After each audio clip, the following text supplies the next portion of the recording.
in relation to loss and damage, I will try to highlight some of the major points that we have asked at the beginning. Let's agree on some of the basics of national mechanism of loss and damage, or the principles of loss and damage mechanism. First of all, when Sarvareshwan Chaudhary and Farapa was also making a speech, you need to understand the linkages between mitigation, adaptation, and loss and damage. And the more you invest on mitigation, the less will be required for adaptation. And the more you invest on adaptation, the less will be required for loss and damage. So that's the equation. And sometimes it is called as conceptual mathematical equation. Okay, so this is the first principle that we need to understand. The second one, which was better overviewed by Farapa, but I would still repeat to reinforce the matter. The national mechanism on loss and damage has to be country driven, but at the same time, when we contextualize it, we must link it with the global frameworks. Why? Because everything that you propose, you design, whether it is mitigation, whether it is adaptation, whether it is loss and damage, it has to be linked with each of these global thematic areas of action. So that will help you to mobilize the resources for both country and for the institution. My fourth principle is the science and evidence based.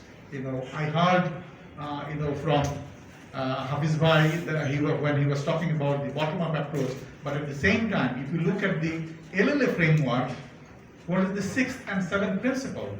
It has to be robust science-based. So we should not really avoid the science and evidence linkages when we develop the national mechanism of loss and damage. So these are the the principles. My last principle is I absolutely agree with Dua, and it has to be linked with National Adaptation Plan, NDC, and one plan that is being missed in most of the dialogue is Adaptive Social Protection Guideline that has been developed by the government of Bangladesh in last year by the Cabinet Division. So, and what is adaptive social protection? And it has been, very well highlighted in chapter 1 of the IPCC report. It seamlessly blends the social protection, disaster risk reduction, and climate change adaptation.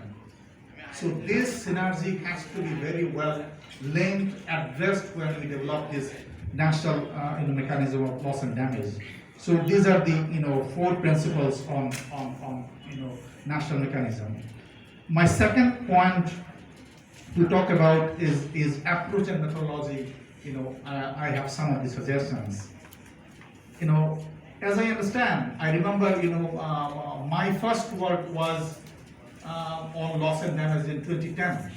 It's 14 years back, and my first article was published in the Global Warming of Global Warming Journal, right? Journal on Global Warming. Sorry, I forgot. So, and that was on loss and damage, in the sector of rice production due to salinity intrusion in the coastal belt, and that was referred by IPCC 6th assessment report, 5th assessment report. So, and then after that, I have seen there are quite good number of organizations, including ICAR, ActionAid, and many other organizations have done enough work on loss and damage. I'm not sure if I think enough, but at least there are a lot of work been done. So let's build on those knowledge and understanding. And under this methodology, let's try to create a comprehensive baseline for adaptation limits. This is not adaptation. You have an acceptable risk and you have a tolerable risk, you have adaptation limit, and then you have intolerable risk. So there are 4 dimensions.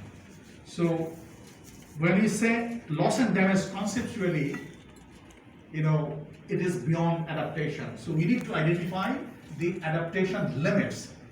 And now, what is the baseline? Where do you get this? The baseline has been created to some extent. If it is not comprehensive, it has been created by the Dubai decisions. You have got 7 thematic areas under global goal on adaptation. At least, those thematic target: water, agriculture, food security, ecosystems, health, and then which is the last one? Heritage. So these are the 7 the thematic areas. At least to start with, let's have this baseline.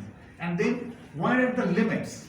And those limits, let's divide them: hard limit and soft limit. Globally, hard limits are melting of glaciers, coral reef. We don't have those, but we have a lot of soft limits. What are those soft limits? If we can identify under these thematic targets, and then I believe that you will have strong, scientific, science-based justification to cross-verify what community talk about. So you need to verify. Otherwise, we need to have an advanced process. Of course, it has to be bottom-up approach.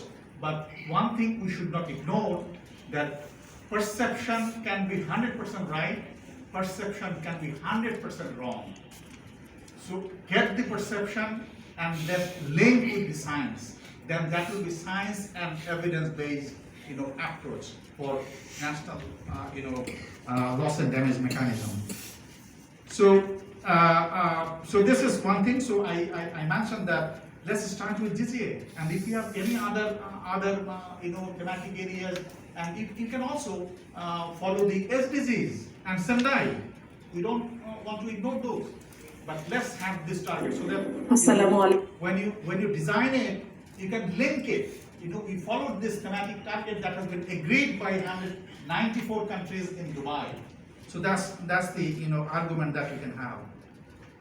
Let's have now action plan. I have some suggestions.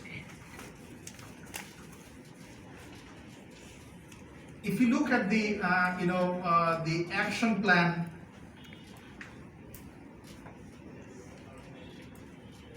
there is a huge resource scarcity.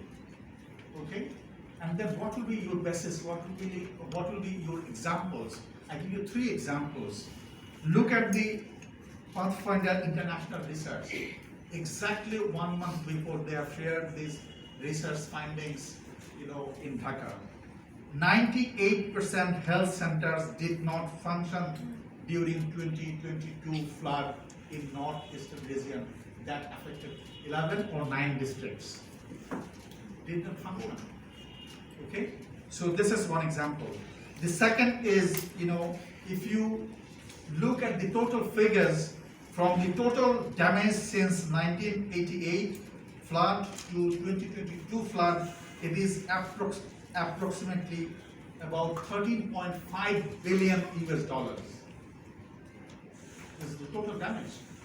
And the third important point, if you look at the dependency on groundwater resources of Bangladesh, 98% of the total drinking water we depend on groundwater resources.